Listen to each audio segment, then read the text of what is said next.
Samahani, nauliza kama kuna rangi tajiri hivi, kama divai, yani kitu kama hicho. Kama kipo tafadhali naomba unionyeshe. Wewe, kwa nini unatembea tembea sana nyuma yangu? Si ulisema kwamba unataka usaidiwe kuchagua magauni?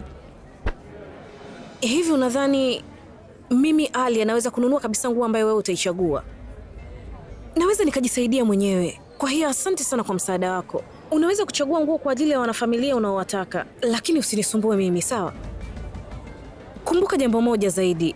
Nunua nguo kwa ajili ya wanafamilia kwa kuzingatia sifa na hadhi ya familia yetu, na sio kwenye yale maduka ambayo umeyazoea ya huko kwenu. Zingatia hilo, sawa?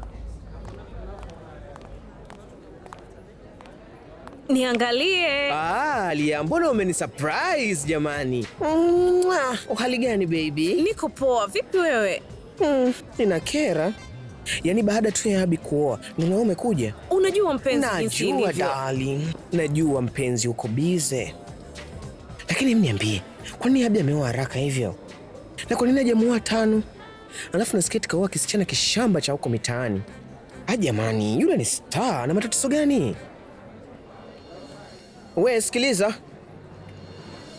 Ndiyo naongea nawe. Chukua hilo begi na uliweke hapo juu. Na tafadhali usisikilize maongezi yetu niliishia wapi vile? Abi, kuhusu kaka. Wewe mtundu. Nawezaje kumzungumzia Abi? Nilikuwa namzungumzia mke wake mshamba. Yupoje kwanza? Mbona sijai kumuona mie? Wewe binti, bado umesimama tu hapo Yaani unajua hawa wasaidizi wa siku hizi nao bwana. Siku hizi wanavimba, wanajiona matawi wenyewe. Wananikera kama nini mie. Samahani mkuu. Dakika moja. Ndiyo, haina shida. Mkuu, yule ambaye ulidhania ni msaidizi wa Alia, yule ni Pragya, mke wa Abi. Mke wa Abi? We, una uhakika? Unafanya nini baby? Emeta nikusaidia begi, alija kuchosha Nisamee mwaya, sikujua kama wewe ndo mke wa Abi eti. Hemu mtizame jamani, ni mrembo.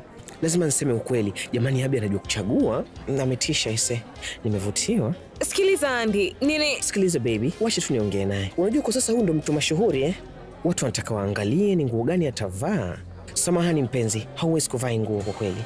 Hakuna kuvaa suit wala kuvaa sari. Na pia hutaki tena kuvaa hizi miwani. Ngoja nitoe kwanza. Hazikufai tu. Lakini mimi Subiri, nitakwambia kipi cha kuvaa na kipi usivae.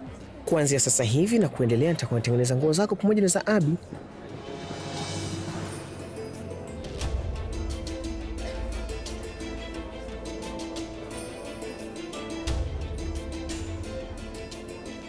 Na Abi atakuwa tena kama ukivaa nguo nzuri kama hizi tena. Mimi siwezi kuvaa hiyo.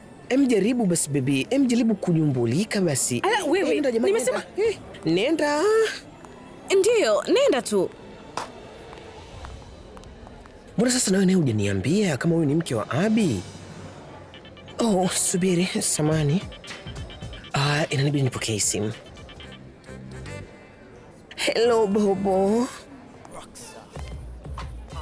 Hatuwezi kumwona Alia. Kuna maneno atakuwepo hapa. Habari mkuu. Tumefurahi kukuona. Andy yuko wapi? Mkuu, Andy yuko kule anaongea na simu. Tafadhali karibu. Nionyesheni nguo mpya.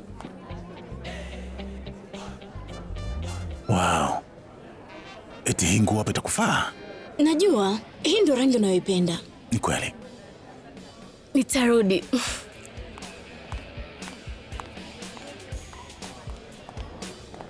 Abi, my darling. Niambia. Umerudi lini baba? Jana usiku.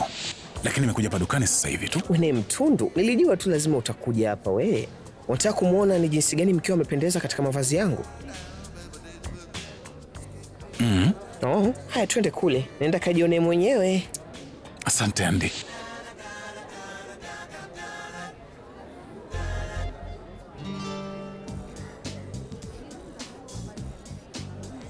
Tanu kipenzi, ulikuwa wapi wewe? Sasa hivi Abi yuko wapi? Vipi, ulikuwa na Abi wewe?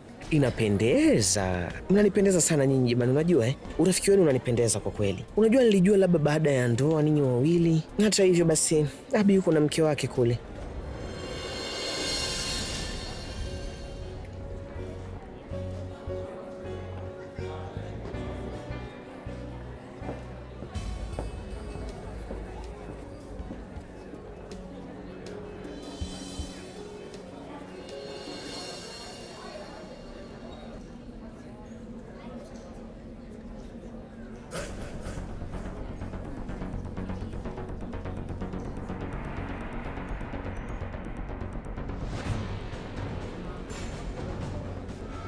Unaonekana bomba sana mpenzi wangu. Umependeza sana. Ni mimi mpenzi wako, Abi.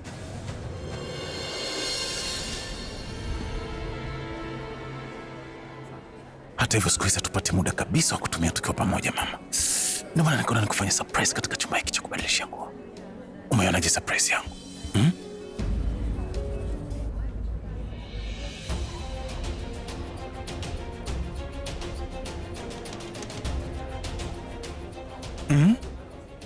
Mbona unijibu sasa mpenzi wangu?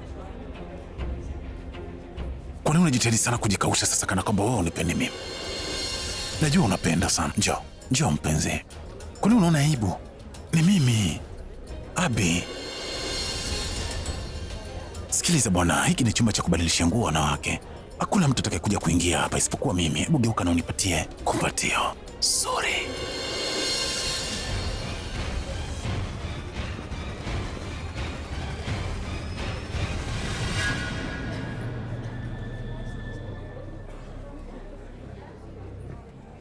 Abi!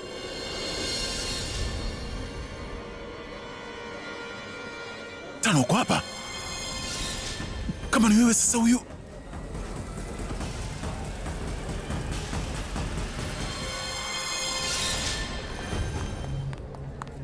Darling, umelipenda ile vazi Unajua nini Tano? Nimemtengenezea Abi nguo nzuri ya kivaa na mkeo atapendeza bala. Amedamshi huyo. Yaani Abi kachanganyikiwa alivyomuona.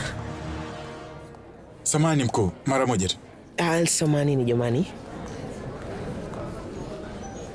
Ulikuwa unafanya nini ndani? Wewe ulikuwa unafanya nini nje? Na kama ulikuwa huko nje, nani alikuwa ndani sasa? Hemu acha hizo Abi. Tena usijaribu kabisa kujifanya hujui kitu. Najua kabisa ulikuwa na Pragya. Pragya? Anafanya nini hapa? Mimi nilijua ni wewe ndiye ambaye ulikuwa ndani kwa muda ule. Oh, kweli? Niamini, nilidhani kwamba ni wewe. Kwani hukuona tofauti yangu mimi na yeye? Kulikuwa na kiza ndani. Au ndio lazima taa? Mungu wangu, nimweleweshe vipi huyu? Na ulikuwa unamwambia nini? Halafu siku hizi umebadilika sana. Kuna tofauti gani? Kwani yeye ni mwembamba na mimi ni mnene? Hapana. Yeye ndio mnene. Na wewe ni mwepesi kama hewa. Unajua siwezi kusimama upande wake hata kwa dakika, na hata kibidi kukubaliana naye siwezi Alafu kizingatia na ile imani yake ni kubwa. Mimi nilikuwa najua wewe ndio ulikuwa kule. Mpenzi, pale yote yanatokea mimi.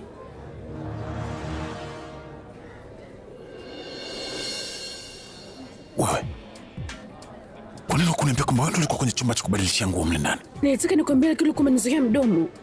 Kumbe nilikuwa nimeweka mikono yangu kwenye mdomo wako. Hapana, inabidi nikaioshe sasa. Na mimi nikaoshe mdomo wangu. Kwa nini usiende kabisa kuchota maji kwenye mto wa Ganga? Tena sio kuchota tu, nenda kadumbukie.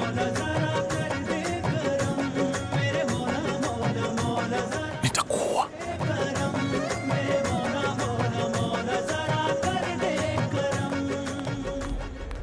Hey Tano.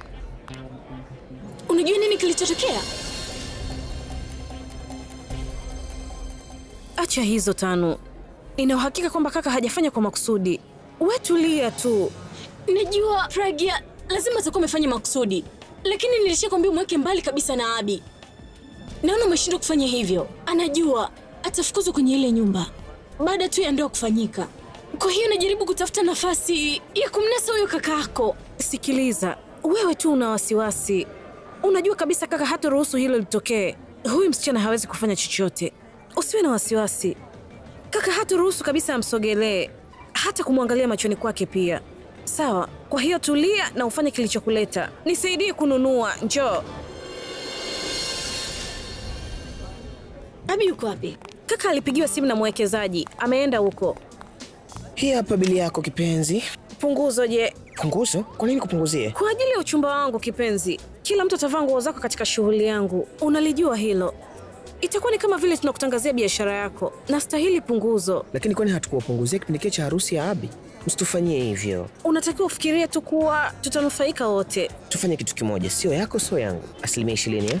Hapana, ya kwangu tu. 40%. Unasema 40%? Umedata wewe. Wabunifu wengine wako tayari kutoa punguzo la 50%. Unaonaje? Sawa, imeisha hiyo. Halafu sikiliza, nahitaji bili moja iwe na punguzo na nyingine isiwe na punguzo. Umeelewa? Unafanya nini Alia? Nilishakwambia kwamba utafurahi mpango niliouandaa. Kaka, sio kosa langu bwana. Kitambaa chenyewe hakikuwa kizuri kabisa. Hili ni kosa lako. Wewe unauzaje vitambaa visivyokuwa na ubora wewe? Unaona mimi pesa zangu ni za mchezo, si ndio? Tazama hii. Ndani ya siku 10 t-shirt yangu ishaharibika. Umeona t-shirt yako hii? Rangi yote haipo hapa. Kaka, nikiona ndo kinasambaza hizi nguo na sio kosa langu mimi. Kama vipi ongeeni na watu wa viwandani bwana. Yaani sisi tunakulipa na unataka tuzungumze na mamlaka ya kiwanda. Wewe zungumza nao na ubadilishe nguo yangu haraka au rudishe pesa hapa. Kaka, mimi nawezaje kuwalipa? Sina pesa. Na hata hivyo nitapata hasara bwana. Na vipi kuhusu hasara ninayoipata mimi? Kaka Sulesh. Tazama, huyu muuza duka hapa anadhulumu haki za watu kabisa. Tena anatupatia nguo za ovyo, hapa tuza bei kubwa sana yani. Kaka, kwa nini unamuita Sulesh bwana? Akianza kuongea watu wote watakuja watajaa hapa bwana. Njoo. Haya sasa Sulesh atakufunza adabu wewe. Atakufungulia mashtaka. Atakwenda kwenye mahakama ya wahujumu uchumi kama wewe.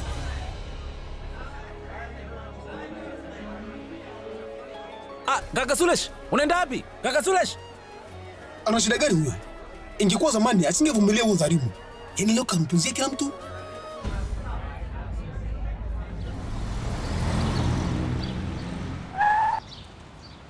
Fanya kitu kimoja. Chukua nusu ya hizo nguo. Zingine nitabeba.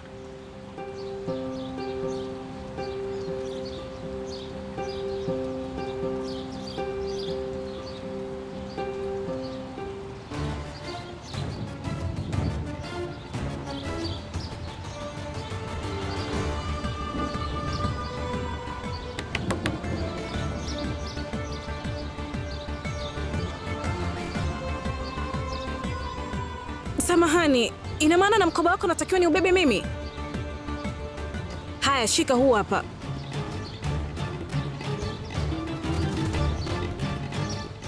Sasa nimeshamnasa.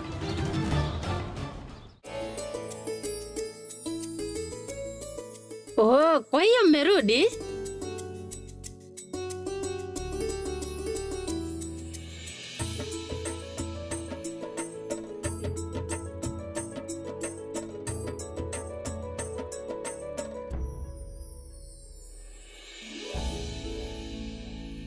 Wewe fingo yangu iko wapi? Hii hapa. Hii ni kwa ajili yako. Wow, hii ni nzuri sana. Shangazi, nguo zetu na sisi zipo wapi? Haya, chukua. Hii ni kwa ajili ya Banti na hii ni ya Babi. Asante shangazi. Wifi, siku zote nilikuwa napenda nguo ya rangi hii. Ulijuaje kuwa naipenda sana hii rangi?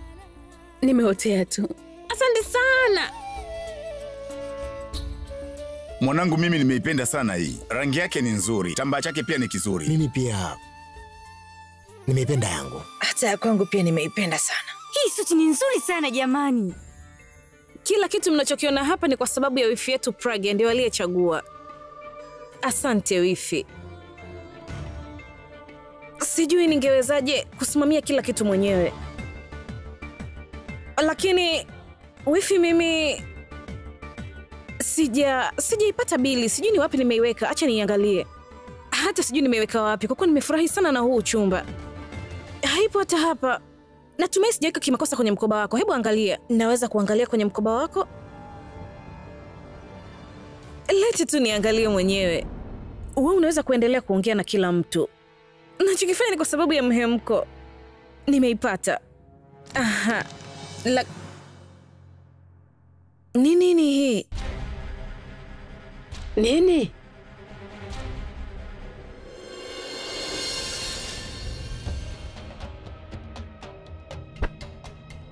Wifi, ni bili gani hii? Nguo ambazo tumenunua zilikuwa ni za ghali sana. Hii ni bili yenye punguzo la 40%.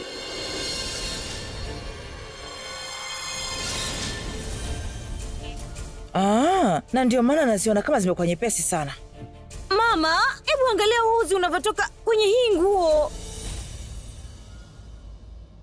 Wifi, kwa nini umenifanyia hivi? Mimi namaanisha umenunua nguo feki kwa ajili ya sherehe ya uchumba wangu. Umewezaje kufanya hivi ikiwa bili ya punguzo iko hapa? Sasa inakuwaje zote nimezilipia pesa kamili? Na pesa zilizobaki ziko wapi?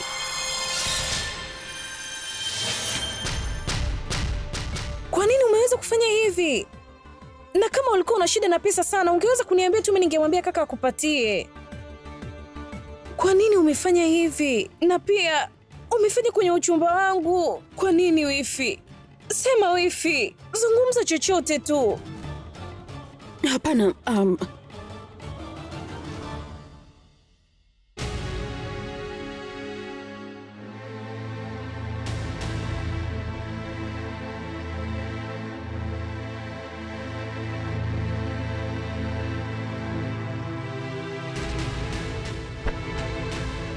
Wifi, umechukua pesa. Mimi Nini? Nimepata kwenye mkoba wako. Haikuwa kwenye mkoba wangu. Umenishangaza sana wifi. Sijui ni kwa nini umefanya hivi. Dakika moja. Pragya, tuambie, kwa nini umefanya hivi? Bibi,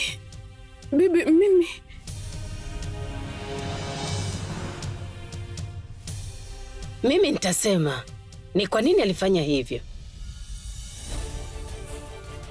Alitaka tu kufundisha jinsi gani ya kuokoa pesa kwa matumizi yasiyo sahihi.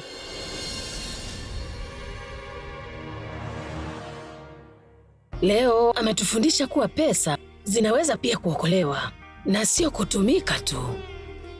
Alia, huwa unamaliza posho yako ya mwezi nikikupatia kwa siku 15 tu. Kabla ya kumlaumu Pragya, jifunze kutoka kwake. Jifunze kuendesha nyumba kwa pesa ndogo. Vizuri mwanangu, unazidi kunithibitishia. Sikukosea kukuchagua kuwa mkwe kipenzi wa nyumba hii. Na ninyi wawili, inaonekana mmezipenda sana hizo nguo na mlikuwa mkizisifia sana. Mara mliposikia zimenunuliwa kwa punguzo la bei, ndipo mkaanza kuzitolea kasoro. Nani ambaye anaweza kununua kwa bei ambayo Pragya amenunulia? Yaani mimi nina uhakika kabisa hakuna kati yenu. Ni yeye tu. Mkwe bora ni Pragya tu.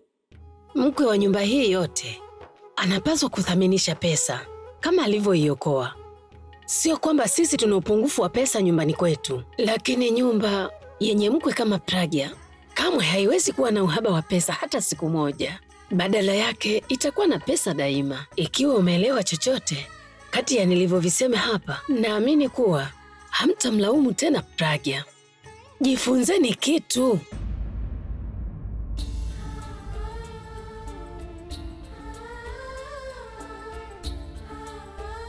Ubarikiwe.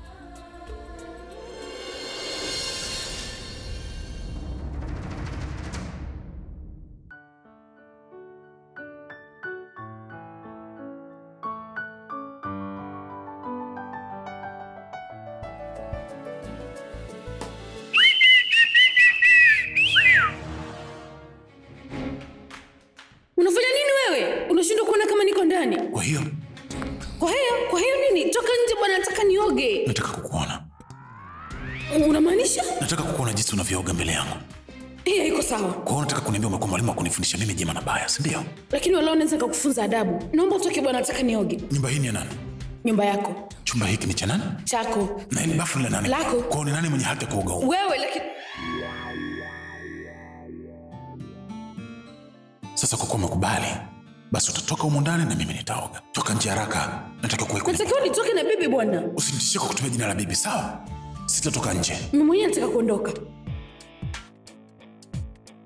Utaki kutoka nje? Utoga mbele yangu, sio? Sawa.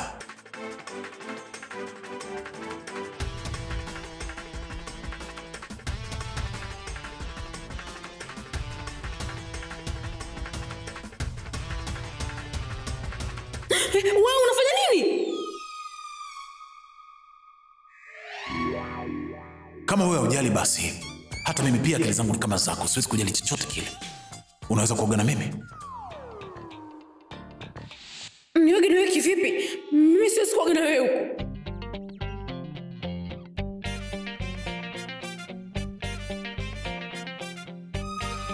Kama hivi. Hivi umekosa aibu? Nilichogundua kwamba wewe pia hauna akili kama mimi. Kuna vitu lazima ujifunze kutokea kwangu. Jinsi ya kufanya mambo. Wewe, hivi kwa nini usipumzike sasa? Njoo uoge na mimi, vinginevyo bibi atakasirika. Usijali. Sitaona chochote. Mtu lazima kaoge maji ya baridi. Wewe mbavu, unafanya nini? Toka! Toka usiniguse! Pole! Nilikwambia ukajinumbukiza kwenye mtu na sio humu. Sio kwenye beseni la bafuni na mimi. Hebu toka nje. Acha mtende wangu sasa. Hebu niachie, unafanya nini lakini jamani? Hebu toka nje. Toka nje haraka. Mama! Oh, mtende wangu, wachia bwana. Unafanya nini wewe? Hebu toka. Niachie bwana. Acha mtende wangu. Unafanya nini wewe? Hebu acha mtende wangu. Hebu achia. Wow, jamani nimeng'ang'ania mtende wangu hataki kutoka nje. Unafanya nini wewe? Achia.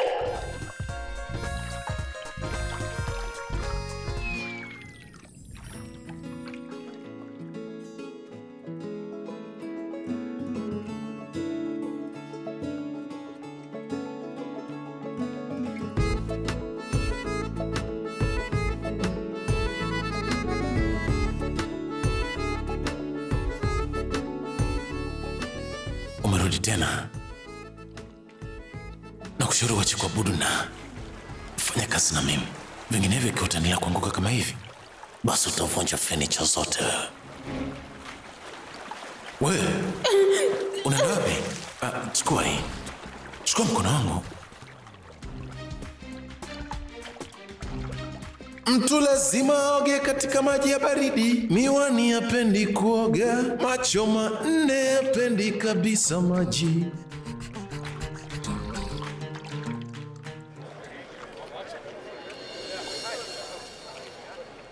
Gari la Purab.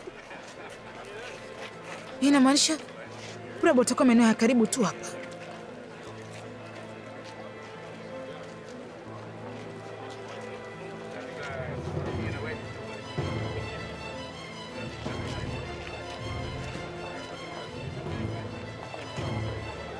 Yuko wapi sasa Purab?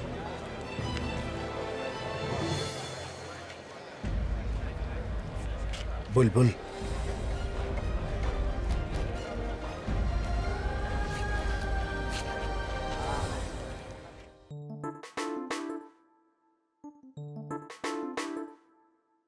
Watu ni waongo kweli yani.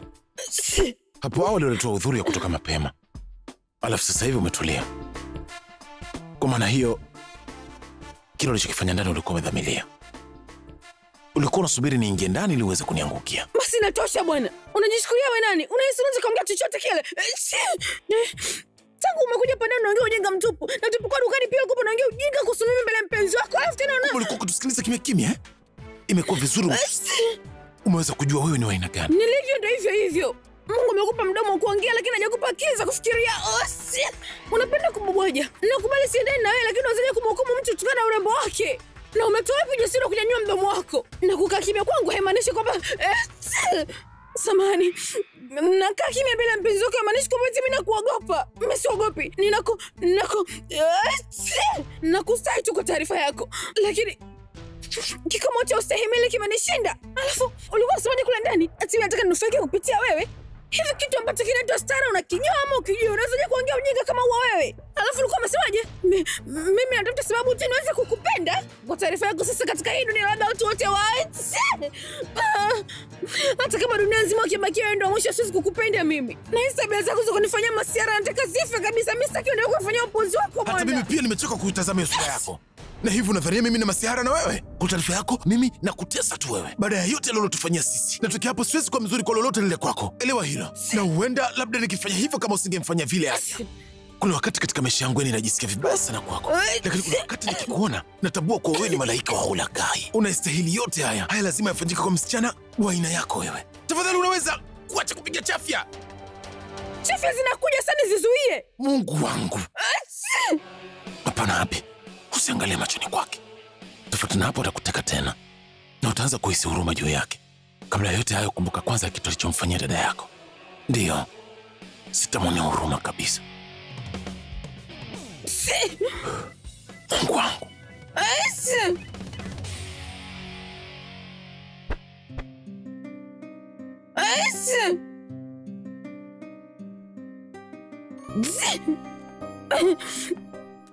Shika hii.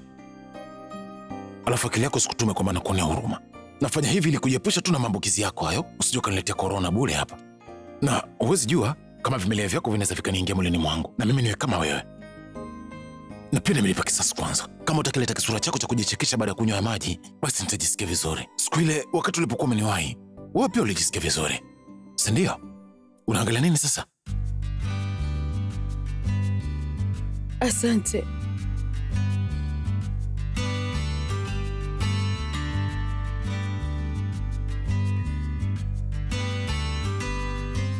Shit. Nafanya nini sasa? Kwa nini? Mbona nakuwa muhimu sasa?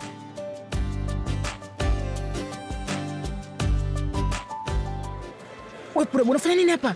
Kwa stari tumeshamalizana? Kwa unapenda kila wakati kuja kuniona hapa wewe? Mtu yote akituona hapa basi lazima utanisababishia matatizo. Hakutokuwa na shida yoyote. Kwa kuwa nimefanya kitu ambacho wewe ndio uliniambia nikifanye. Bulbul, mimi nimekubali kumwoa Alia kwa sababu yako. Sasa kuna jagani ya kuja kote kwa ajili ya kuniarifu jambo dogo kama hilo Tayari nishazipata hizo taarifa. Jambo dogo? Bulbul, hili linaweza kuwa ni jambo dogo kwako, lakini vipi kuhusu uamuzi mgumu kwangu?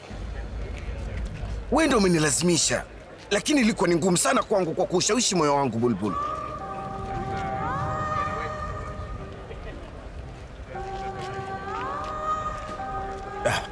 Nilikuja hapa kukwambia kitu kingine.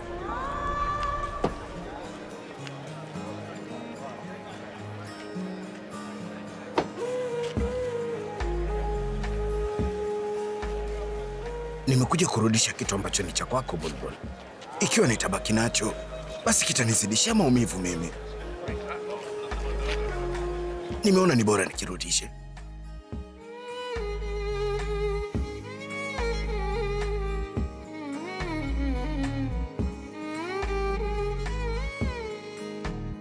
दिल तोड़ के जाने वाले सुन, दिल तोड़ के जाने वाले सुन, मुझे तुझसे मोहब्बत आज भी है. Tayari mshanipa. Naomba uondoke hapa. Mimi naondoka. Lakini mimi nina ombi moja la mwisho kwako. Tafadhali, naweza kukukumbatia kwa mara ya mwisho. मेरी जरूरत नहीं तो क्या तुझे, मेरी जरूरत नहीं तो क्या मुझे तेरी जरूरत आज भी है. दिल तोड़ के जाने वाले सुन, मुझे तुझसे मोहब्बत. Sasa mbona kulishatimia Sahau kusikia kitu. Na tafadhali usije ukathubutu kuonana na mimi tena.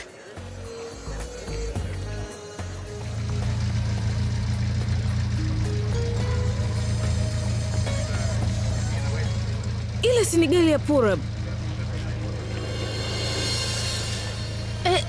Imekuwaje tena? Hebu simama hapo.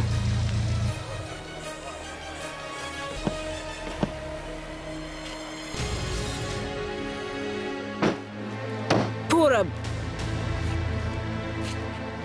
unafanya nini hapa? Mimi gari langu liliharibika hapa. Kwa nilikuwa natafuta fundi. Gari yako imeharibika mahali pazuri sana. Twende, wewe pia fuatana na sisi. Wapi bibi? Nyumbani kwa kina Pragya.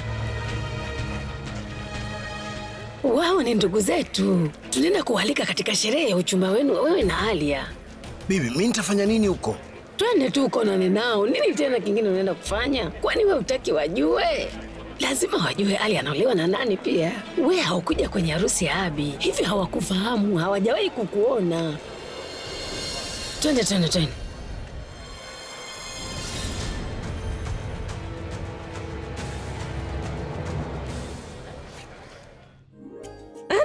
Karibu sana, habari yako mama? Karibuni. Habari yako? Si jambo kabisa.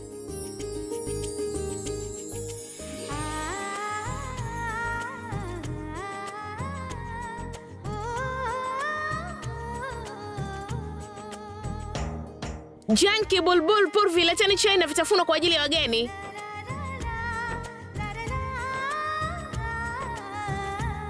Hii hapa kadi ya mwaliko ya uchumba wa Alia. Nye wote ni lazima mje kuwabariki watoto. Ndiyo, ni lazima tutakuja. Lakini uchumba ni lini? Kesho. Kesho? Mbona mapema? Sasa cha ajabu nini? Ilikuwa kwa kaka na sasa kwa dada. Kama Abi aliweza kuoa ndani ya siku 4, basi kwa nini siwe kwa Alia? Na bwana harusi ni nani? Angalia, nimesahau eti kumtambulisha bwana harusi. Huyo ndo bwana harusi, Purab.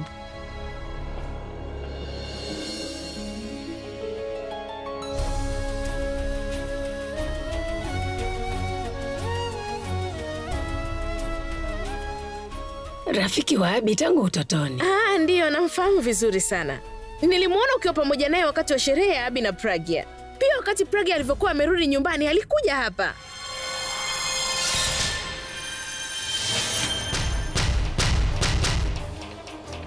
Bulbul, si ndio yeye? Ndio mama. Hilo ni jambo la heri, kwa kuwa naolewa na jamaa karibu, tena rafiki haswa wa Abhishek. Nina uhakika familia yote haitopata shida pamoja na Alia. Anaonekana ni mwenye aibu kweli. Mara ya mwisho alipokuja hapa, nakumbuka nilimuomba sana, lakini hakula wala hakunywa chochote. Ana aibu na ni mwembamba kidogo.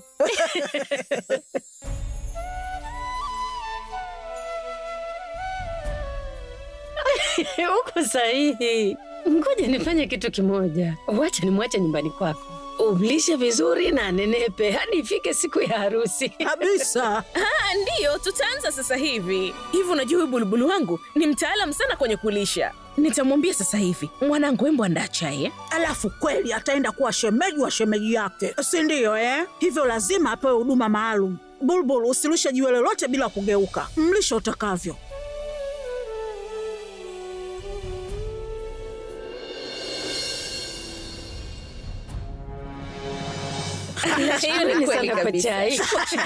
Nisema ukweli tu jamani, unajua kuchagua. Kwanza ilikuwa ni Pragya na Abhishek, na sasa ni Alia na Purab.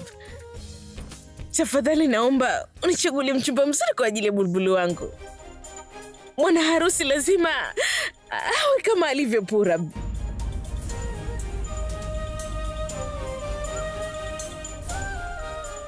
Ni kijana mzuri sana na anaongea vizuri sana. Anaongea kwa aibu kidogo, lakini ana nidhamu sana. Ikiwa nitampata kijana kama huyu, basi bila kusita nitamwozesha binti yangu Bulbul mara moja.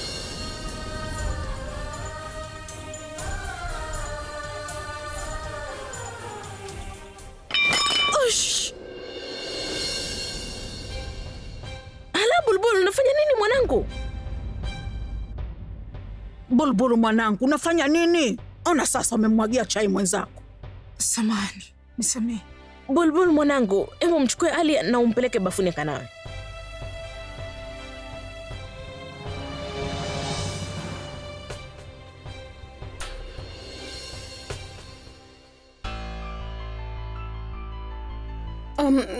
Wacha niende kumwonyesha Purab nyumba yetu.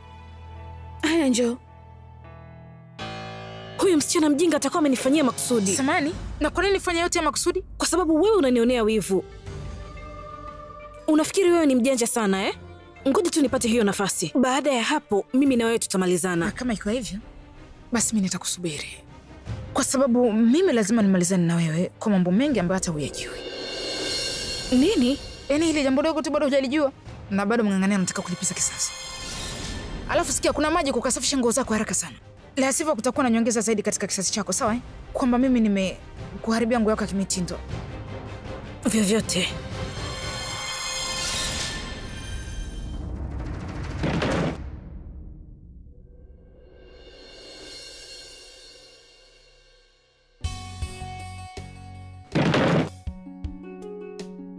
Haya, niambie, ulikuwa unafanya nini nje ya nyumba yetu?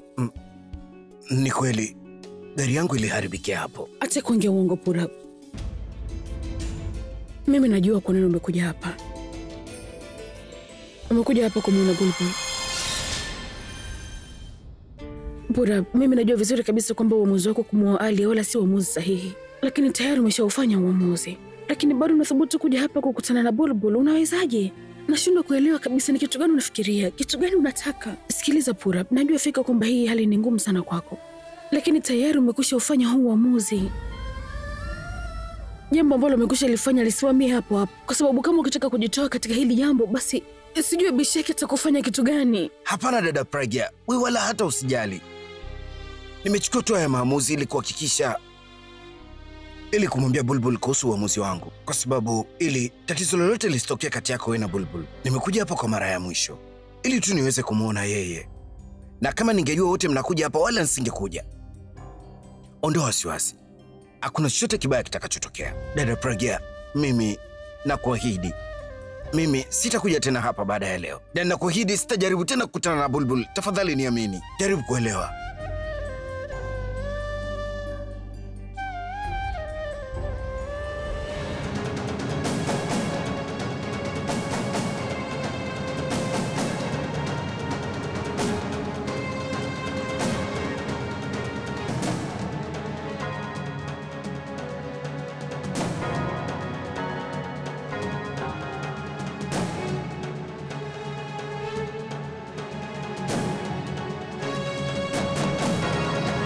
Kuna kazi ambayo mimi naenda kufanya. Naondoka.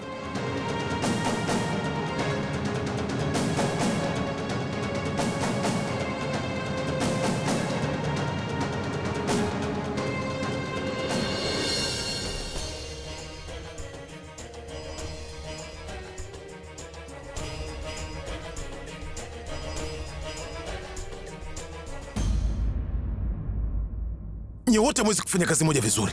Sasa kwa nini mnachukua pesa?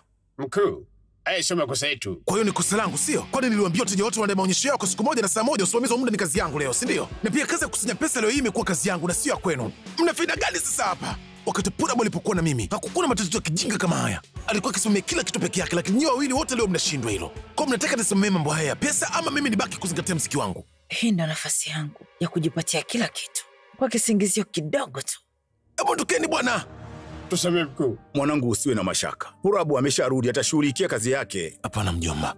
Purab ana biashara yake mwenyewe, hivyo nataka kumsaidia katika hilo.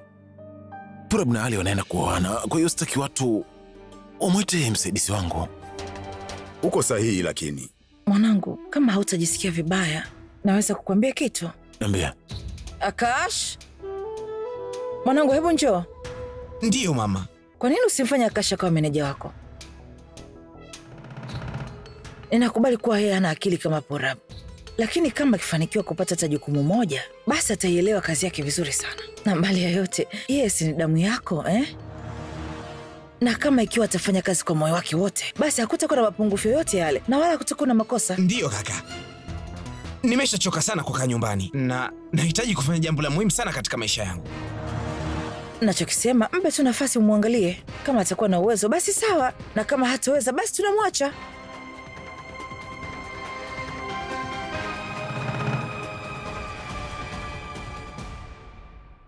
Vizuri. Inabidi uelewe kazi kwanza na ujiunge na mimi kuanzia kesho. Asante sana kaka. Asante sana. Usiniangushe tafadhali. Hapana. Kumradhi.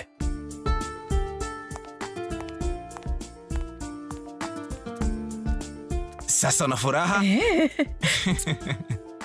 Hatimaye amefanikiwa. Akash amefanya vizuri sana. Kwani mimi nimefanya nini bwana? Mwanangu pekee ndo atafanya kila kitu. Atahakikisha anatimiza ndoto zetu zote ambazo mimi nimeziota. Si ndio?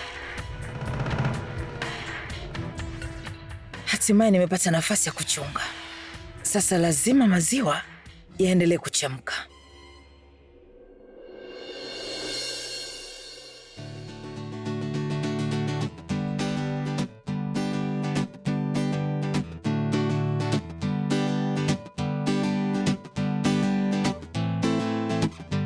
yako hii hapa.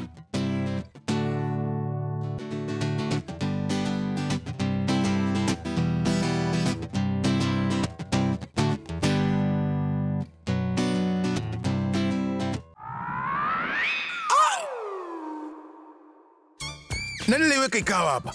Samahani, nimeweka mimi. Nauliza nani kaiweka ikawa hapa? Nimeweka mimi. Kwa nini hukunijibu sasa?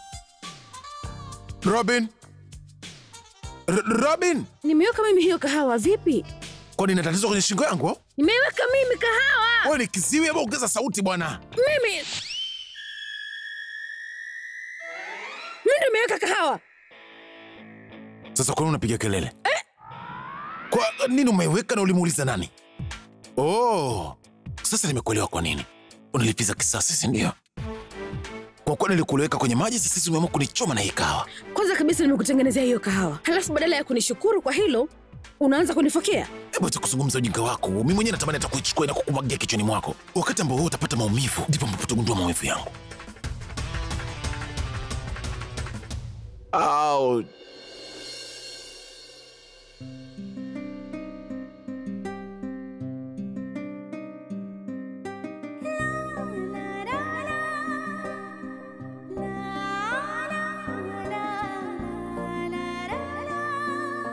Au. Au. Au.